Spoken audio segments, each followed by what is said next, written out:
Хэн ч миний бодол санааг гаднаас нь тулгаж заалж жолоодохгүй. За энэ баснда би эмэгтэй хүний зургийг сонгосон байна. Карта зүрх сэтгэл нөгөө газартаа тарих оюун ухаанаа дагах уу гэсэн зөвлөлөөр энэ зураг илүү их тохирох юм шиг санагдаад тавьсан байна. Хэн ч миний бодол санааг гаднаас нь тулгаж залж жолоодохгүй. Миний сонгосон бодол ямар байна? Амьдрал ахуйн минь яг л тийм байна.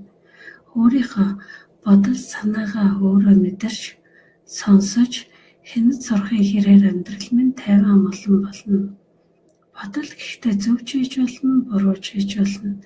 Тэр үедээ яг сэтгэл зүрхээ чигнэ, мэдрэмжээ ажиглана. Миний бодол таагүй сөрөг байвал миний зүрх бас мэдрэнэ. Миний зүрх мөн адил гомдон, готрон айхуулна.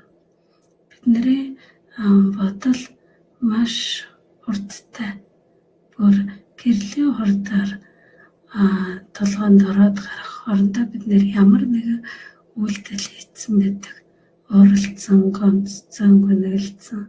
Дараа нь ямар нэгэн үйлдэлтэй гэмших, өөрийгөө буруутгах зүйл тийм мэдрэмж төрж болно. Энэ нь болохоор бид нэр өөрийнхөө мэдрэмжээ удирдах чадахгүй гэсэн үг.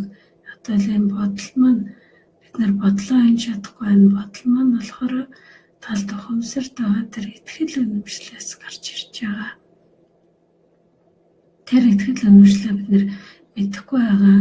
Тэр яаж нөлөөлдгийг мэдэхгүй байгаа болохоор энэ бодол мэдрэмж нь яг тэр итгэл үнэмшлийн дагуу бидний одоо ингээд удирдлагынаас гарцсан үедээ бид нэр дараа нь би мэдэхгүй байна. Би яагаад ингэсэн бэ гэд ийм юм ярьдаг. Тэр үедээ бид нэр яг оюун ухааныхаа дагуу явсан гэсэн үг. За ийм үедээ бидний сөрөг бодол маань ерөөсө сөрөг итгэл үнэмшил маань хүний биед маш хүчтэй нөлөө үзүүлдэг. Мөн бидний сөрөг эмоц маань бидний зүрх, сэтгэлд маш сөргөөр нөлөөлдөг. Тэгэхээр юу бид нарыг удирдах байна вэ? Аль нь үнэн хэлж байна уу гэдэг маань итгэл үнэмшил бодол болвол тархинаас гарсан.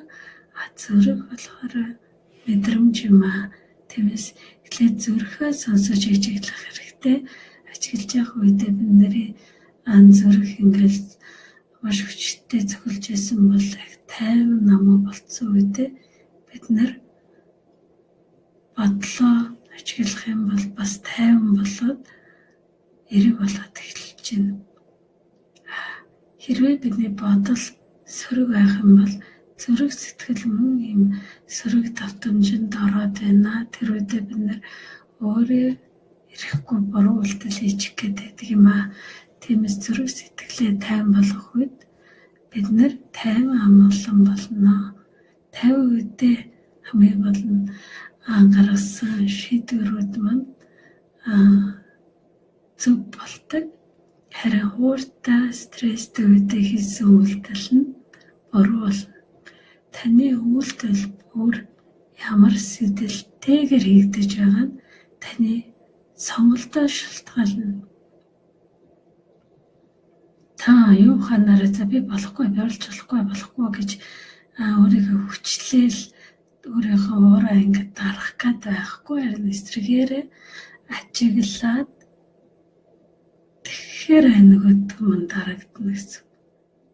Та харин тарихаа юу, зүрхээ юу, аль мэдрэмжээ дагах уу, аль бодлоо дагах уу? Энэ сонголтыг та хийдэг болохоор та амьдралдаа өөрийнхөө үйлдэлтэй хариуцлага хүлээж ийн гэсэн үг.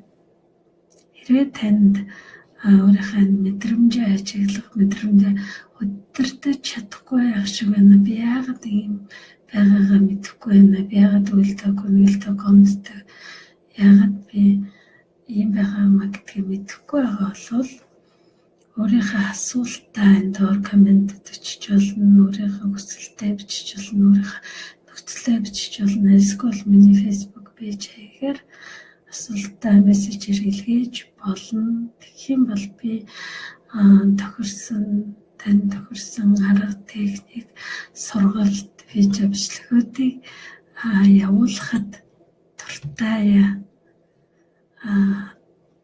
тийм баяртай байх болно. Би яг тийм хамгийн гол нэргэх холбоо хэрэгтэй байгаа байхгүй юу? Тийм мөн танд болон таны найз нөхдүүдэд энэ мэдээлэл хэрэгтэй гэж бодож өөрийнхөө хуудсандаа хадгалаад мөн найз нартаа хуваалцаарай гэж уриалмаар анхаарал хандуулсан баярлалаа.